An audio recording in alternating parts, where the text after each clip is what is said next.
동정녀 탄생은 믿어야 하는 것인가, 이런 제목으로 말씀을 나누려고 합니다.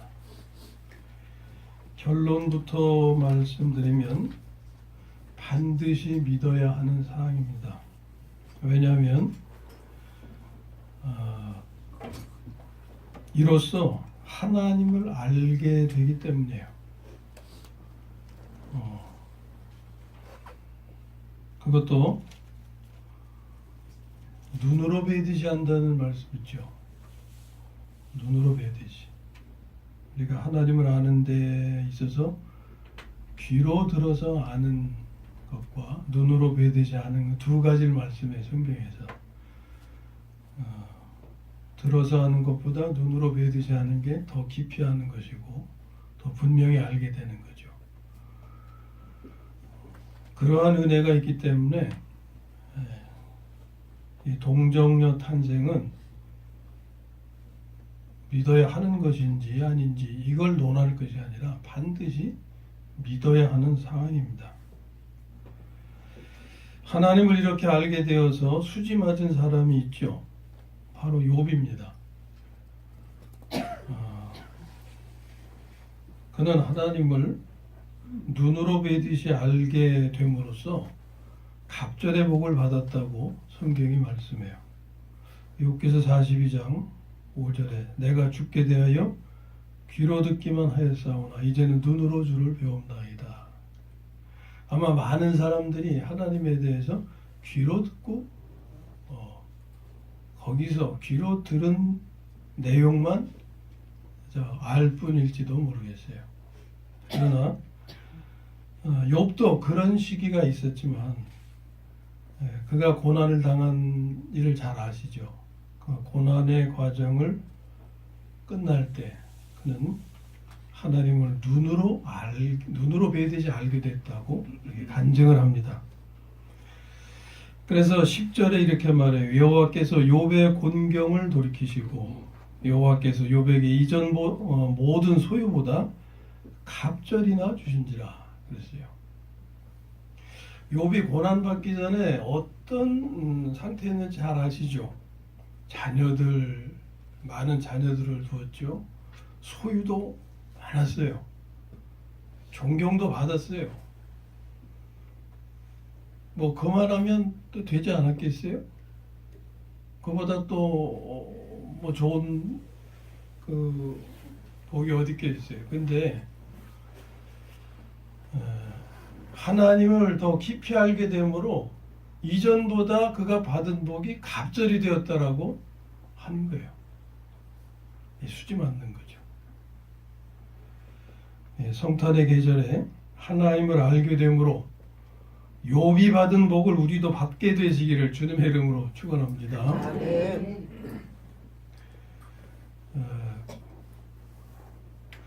지난주일에 우리는 성육신에 관한 말씀을 나누었어요. 그것은 하나님께서 사람으로 오신 것에 관한 거였죠.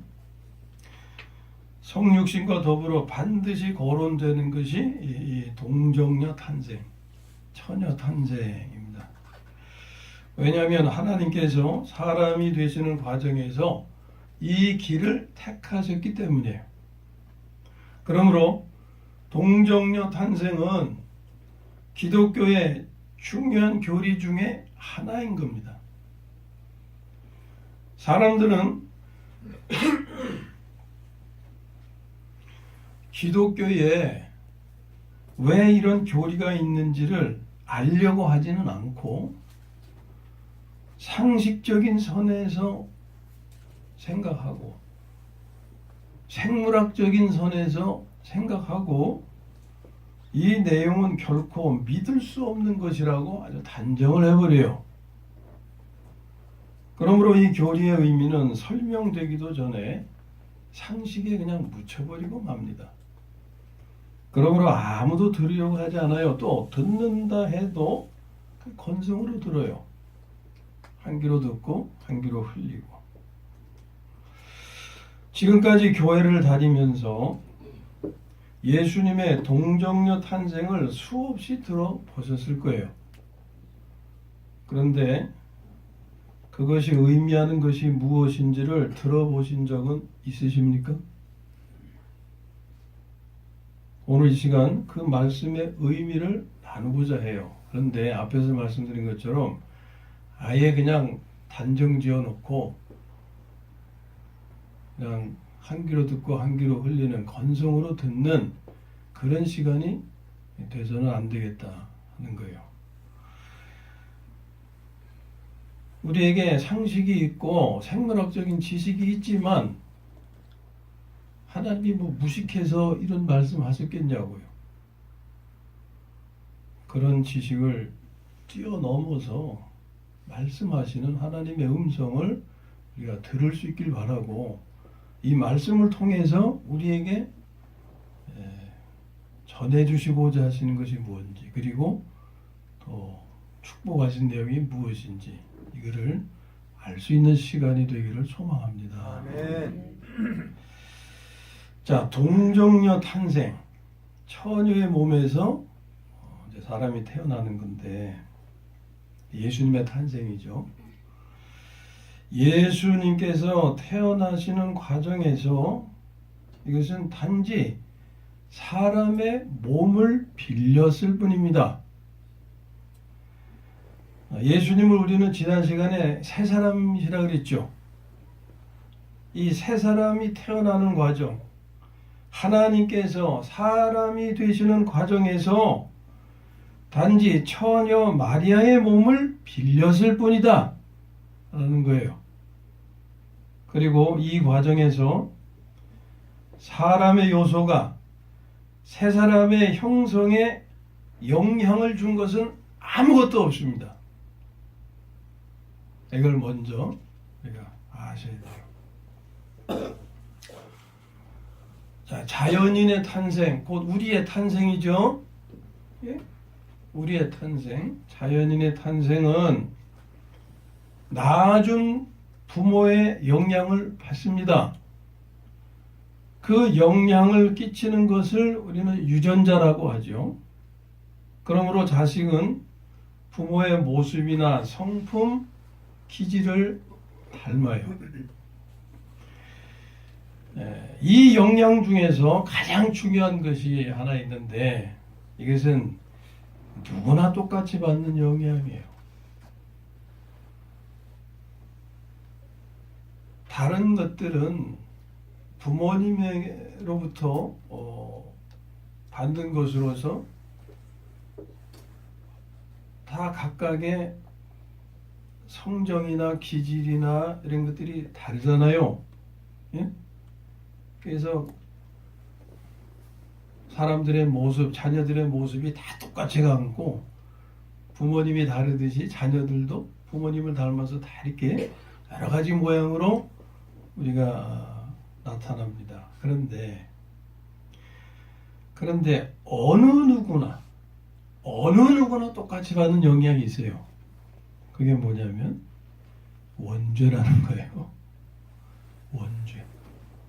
원죄가 뭡니까? 악한 자를 물려받는 거예요. 예? 원죄 때문에 죄를 짓잖아요. 나를 죄를 짓게 하는 게 뭐예요? 악한 자예요. 모두가 모습이나 성품이나 기질은 좀 다를지라도 모두가 다 똑같은 거는 바로 이 원죄를 물려받는 거다. 약한 자를 물려받는 것인데, 그런데 예수님의 경우는 사람으로 태어나셨지만 사람의 모양만 있었지 죄는 없으시다라고 성경이 증거하잖아요. 그 의미가 뭐냐고, 의미가. 사람의 모양에 대해서는 지난 시간 설명드렸어요. 그것은 하나님께서 예비하신 몸이라 그랬죠. 이것은 타락한 육체와는 다르다 그랬어요. 타락한 육체는 우리 자연인의 몸과 같은 거예요. 이것은 원죄를 지금 물려받았다고 그랬잖아요. 원죄를 물려받았다고 하는 것은 곧 누가 장악하고 있다는 겁니까? 죄가 장악하고 있다는 거예요. 사탄이 장악하고 있다는 거예요. 그런데 예수님의 경우는 죄는 없으시니라 그랬죠. 이것은 원죄의 영향은 없다는 거예요. 모양만 있지. 이걸 우리가 아셔야 된다. 그러면 이 동정녀 탄생을 통해서 우리에게 또 전하시는 은혜가 뭐냐? 이 거듭남입니다. 동정녀 탄생은 거듭남의 모형이라 할 수 있어요. 자, 거듭남이 되는 게 뭡니까? 다시 태어나는 거죠. 이것은 자연인의 탄생과 똑같은 탄생이 아니에요. 전혀 새로운 탄생이에요. 예? 그리고 이러한 탄생을 위해서 영향을 준 사람의 요소는 아무것도 없다. 물론 그것이 사람 안에서의 현상이고 사건이죠. 거듭남이. 그런데 그럼에도 불구하고 거듭남이란 존재 안에 사람이 영향을 준 요소는 아무것도 없다고 말해요. 주님께서 사람으로 태어나시는 과정에서 사람의 요소가 조금의 영향도 끼친 바가 없듯이 거듭남도 마찬가지다.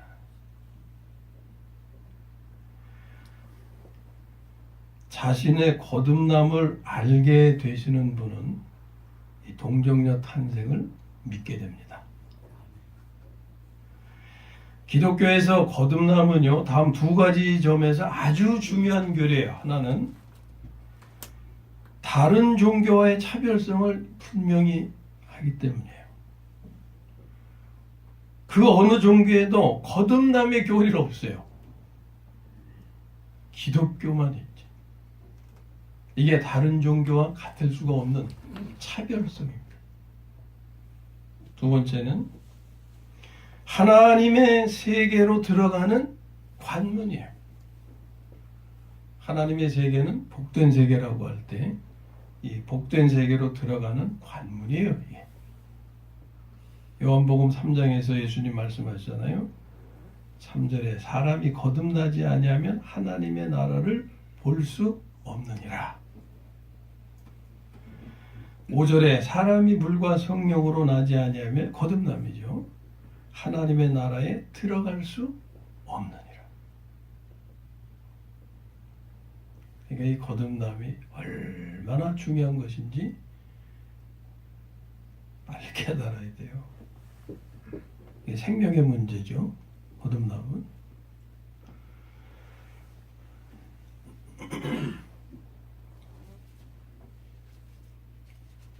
거듭난 존재, 거듭난 사람만이, 거듭난 이후만이 하나님의 말씀을 깨닫기 시작합니다. 그전에는 깨달을 수가 없어요. 하나님의 말씀을. 마치 뭐와 같으냐면 장님 코끼리 만진다는 의미 알죠? 장님의 코끼리를 제대로 알 수 있어요? 제대로 봐요? 못 봐요? 못 봐. 자기가 만진 부분만 코끼리로 생각해. 예? 코를 만지면 아 코끼리 길다. 다리를 만지면 아 코끼리는 기둥 같구나. 이렇게. 전체를 못 보잖아요. 예? 우리가 하나님의 생명을 받지 아니하고 이 거듭남의 관문을 지나지 않으면 하나님의 말씀을 안다 해도 그렇게밖에 알 수가 없어요. 소경에 코끼리 만져서 코끼리를 상상하듯이 하나님 나라를 제대로 볼 수가 없다 그 말이에요. 하나님 나라에 들어갈 수가 없고 복된 세계에 들어갈 수가 없어요. 거듭남이 되게 중요한 거예요. 이 관문입니다. 관문.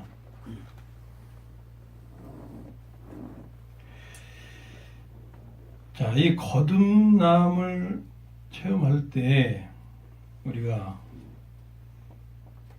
주님의 동정녀 탄생도 믿을 수 있게 되는데 동정녀 탄생을 믿게 되는 순서를 말한다면 이렇게 말할 수 있어요.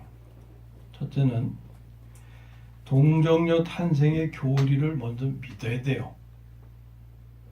이게 생물학적으로 가능해? 이렇게 질문할 게 아니라 답은 뻔하죠. 생물학적으로 따지면 답은 뻔해요. 있을 수 없는 일이에요.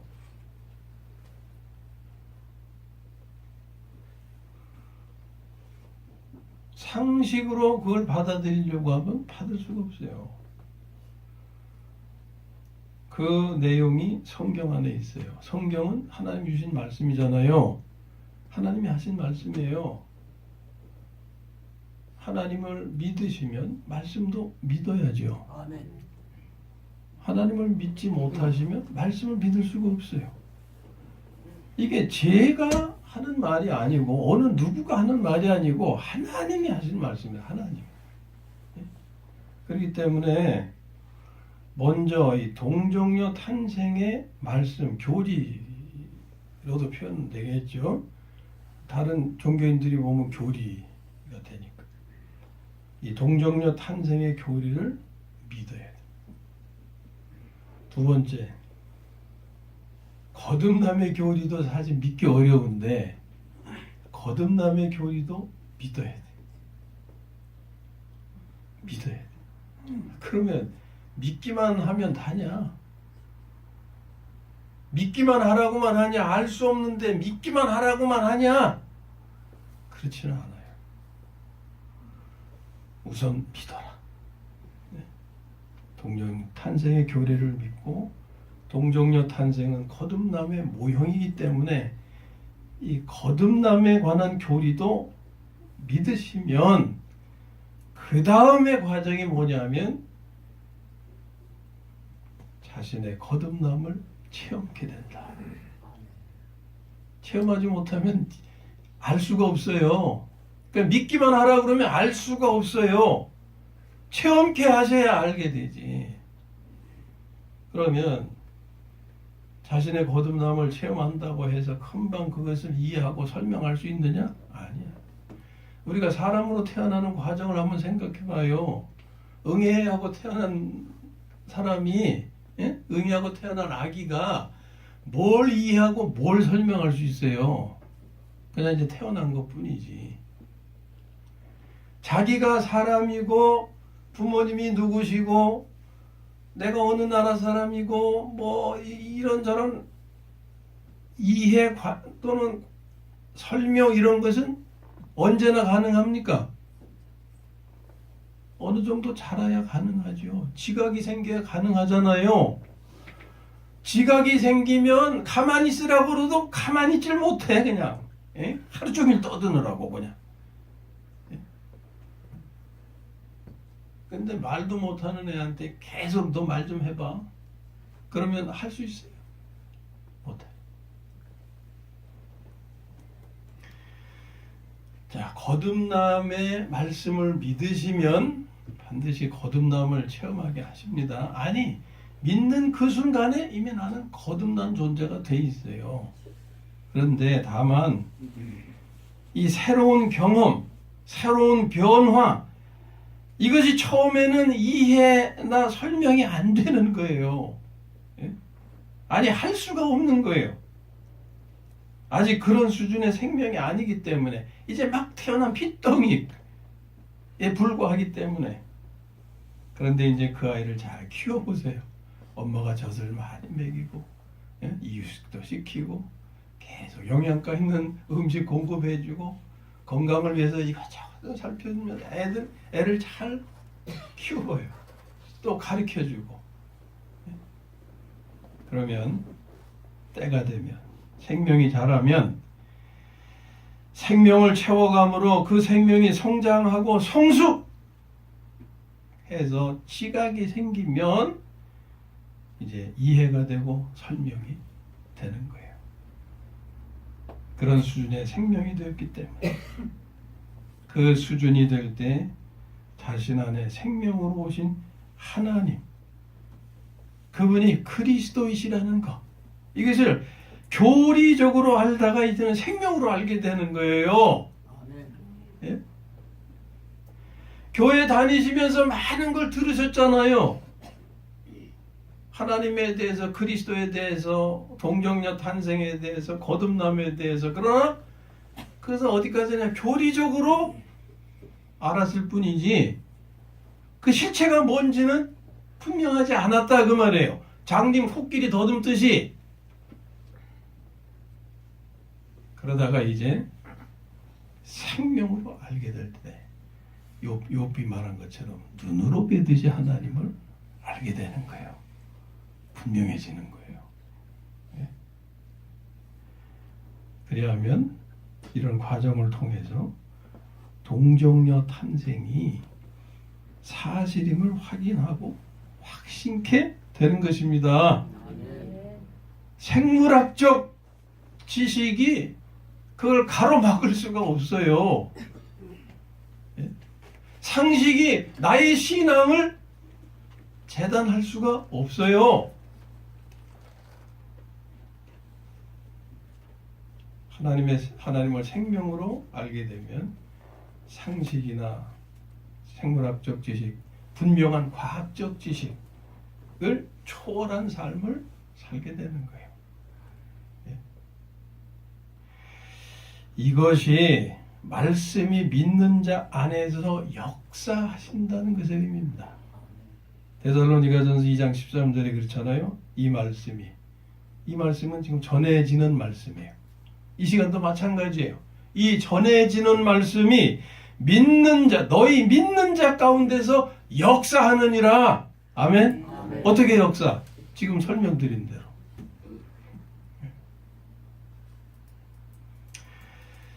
그리고 이제 말씀이 하나님이 우리에게 주신 말씀, 그걸 우리가 교리라고도 표현하잖아요. 이 말씀이 자신의 삶에서 실제가 되는 것도 이와 같은 과정을 통해서 되는 겁니다. 첫째는 어떻게 된다고요? 먼저 말씀을 믿어라. 말씀이 이해가 되지 않더라도 믿어라. 성경은 홍해를 건넜다고 말씀합니다. 믿어져요? 네, 지금은 믿음을 표현하시지만 그 전에 그게 믿어져요? 안 믿어져요? 안 믿어지죠. 여리고성이 무너졌어. 어떻게 무너졌어요? 무슨 미사일을 쏴가지고 무너뜨렸어요? 어떻게 무너졌어요? 하루에 한 번씩 돌고 6째 날에 6번 돌고 막 소리 지르니까 무너졌다는 거예요. 말 돼요? 안 돼요? 안 되죠. 근데 성경은 믿어라. 믿으면 그 말씀의 의미, 그 말씀을 통해서 우리에게 전하고자 하신 하나님의 뜻, 그것을 깨닫게 하신다. 예? 자, 먼저 말씀을 믿어라요. 그리하면 말씀이 깨달아지고 믿음이 되어서 말씀대로 실행하면 자신의 삶에서 그 말씀이 실제가 되는 거예요. 이렇게만 말씀드리면 그냥 교리만 듣는 거죠. 이 실제적인 구체적인 사항을 우리가 아셔야 되잖아요. 제 삶에서 제 체험 속에서 나누는 거예요. 제가 자주 말씀드리죠. 로마서 6장 11절 너희 자신을 죄에 대하여는 죽은 자요 그리스도 예수 안에서 하나님께 대하여는 살아있는 자로 여길지어다. 아멘. 일단 믿어야 돼. 예? 그러면 이제 깨닫게 하시는데, 자, 어떻게 깨닫게 하시냐? 죄에 대하여는 죽은 자요. 그랬잖아. 예? 죄에 대하여는 죽은 자요. 그러니까 죄가 역사하는 상황에 직면하게 되겠죠. 우리가 항상 죄가 역사하는 상황에 직면해요, 안 해요? 성질 하나만 해도 죄 짓는 일이에요. 그러면 죄에 대하여는 죽은 자요. 그렇게 여기라고 그랬고, 하나님께 대하여는 살아있는 자로 여겨라 그랬어요. 하나님께 대하여는 살아있는 자로 여겨라 그랬으니까 내가 살아있는 자처럼 하면 되겠구나 이렇게 생각할 수 있죠. 근데 거기서 주의할 것은 뭐냐면 누가 살아있는 자처럼 하게 된다고? 내가. 그 내가 어떤 나예요? 죽어야 할 나. 옛 생명이 주장하는 내가 하나님께 대하여 살아있는 자로 살려고 노력하는 게 되어버린다 그 말이에요. 아시겠어요? 이 말씀 잘못 이해하면. 그러니까 하나님께 대하여는 살아있는 자로 내가 행동을 해야 되는데 그 앞에 조건이 붙은 거예요. 그리스도 예수 안에서. 왜 이 말씀이 붙었을까? 그리스도 예수 안에서만 내가 하나님께 대하여 살아있는 자로 사는 것이 가능하다 이런 의미예요. 그렇지 않고는 될 수가 없다. 그러면 그리스도 예수 안에서라는 것 다른 말로 바꾸면 하나님의 생명으로만이 가능하다. 나의 생명 되시는 그리스도로만이 우리가 하나님께 대하여 살아있는 자로 살 수 있게 된다 하는 거예요. 그럼 그렇게 살기 위해서 우리 어떻게 해야 된다 그랬어요? 생명을 바꾸는 기도. 그러니까 내가 죄에 대하여는 죽은 자로 살고 하나님께 대하여는 산 자로 살기 위해서 어떻게 하라는 거예요? 생명을 바꾸는 기도를 실행하라는 거예요, 이게. 예? 처음에 저도 이 말씀을 읽었을 땐 도대체 이게 뭘 의미하는지 몰랐어요. 모르면 그냥 제껴놓고 말아버려요? 우리가 보통 그렇잖아. 모르면 그냥 제껴. 통과. 모르면 끝까지 그걸 하려고 붙잡고 씨름하는 게 있어야 되는 거예요. 예? 통과하면은 창세기에서 또 요한계시록까지 통과하면은 알 수 있는 게 뭐 있어요? 예?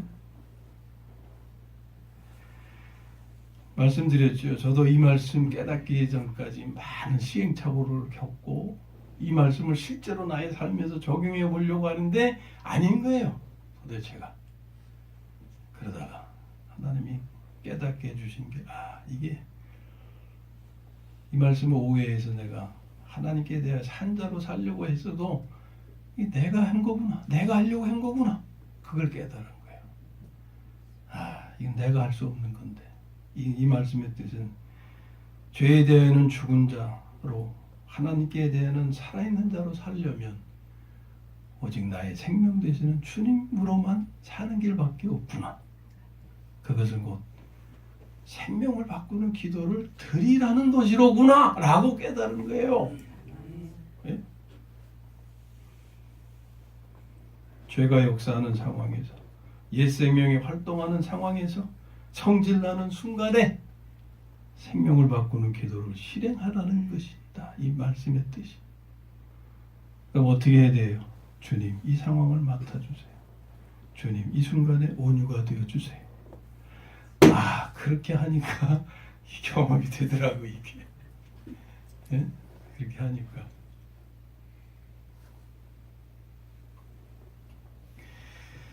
그렇게 하니까 이 말씀이 믿는 자 안에서 역사해서 저로 하여금 온유한 삶을 살 수 있는 체험을 주시는 거예요. 뭐 항상 자동적으로 온유한 삶을 살 수 있게 하신 게 아니고 그 순간 생명을 바꾸는 기도를 실행하는 그 순간에 그런 체험을 주시는 거예요.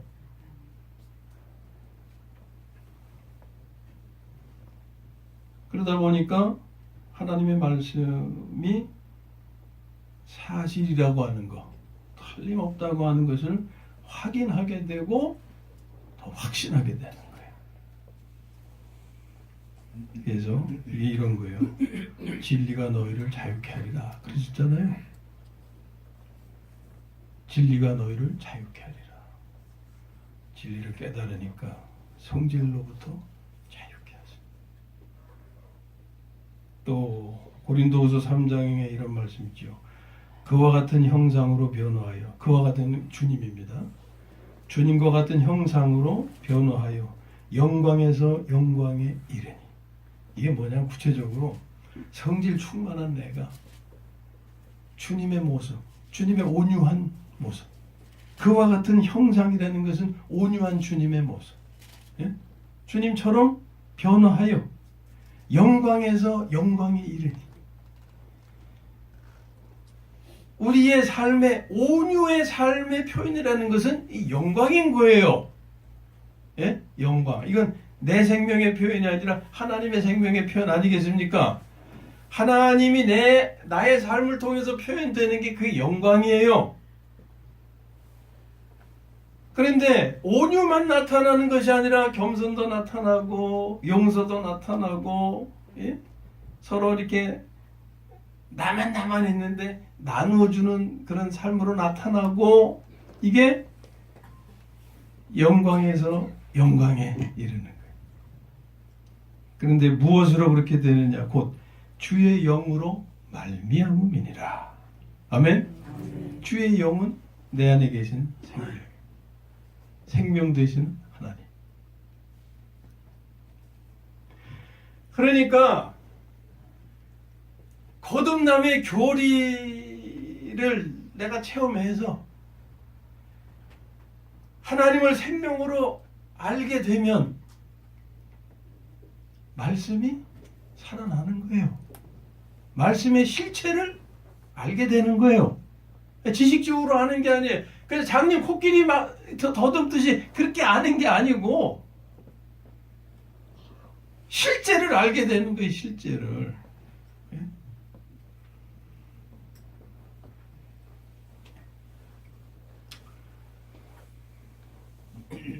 그리하면 자, 먼저 말씀을 믿으면 말씀이 믿는 자 안에서 역사해서 그 말씀이 사실임을 확인하게 하고 확신케 하잖아요. 그러면 그것이 또 뭐가 되겠어요? 믿음이 되는 거예요. 그게 믿음이 되면 또 말씀이 자신의 삶에서 실제가 돼. 그럼 또 믿음이 돼. 실제가 돼. 믿음이 돼. 이 뭐예요? 순환. 이 선순환이라는 거죠, 이게. 반대로 안 믿으면 실제가 될 수가 없어. 실제가 되는 걸 경험하지 못하면 더 못 믿게 돼. 예? 하나님의 말씀을 못 믿게 돼. 안 믿으면 또 실제가 될 수가 없어. 이건 악순환이야, 악순환.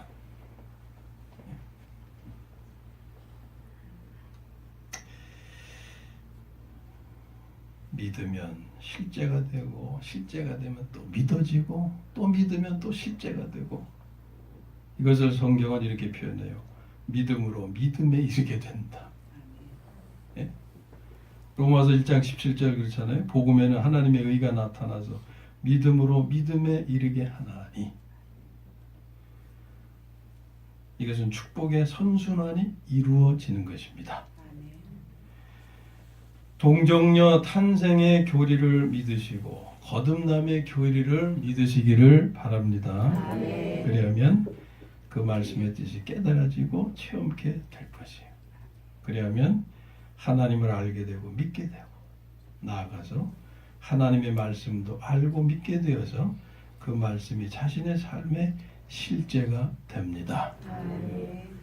하나님께서 약속하신 축복이 자신의 삶이 되는 거예요. 이 성탄의 계절에 욥처럼 하나님을 눈으로 뵈듯이 알게 되어서 갑절의 복을 받게 되시기를 주님의 이름으로 축원합니다.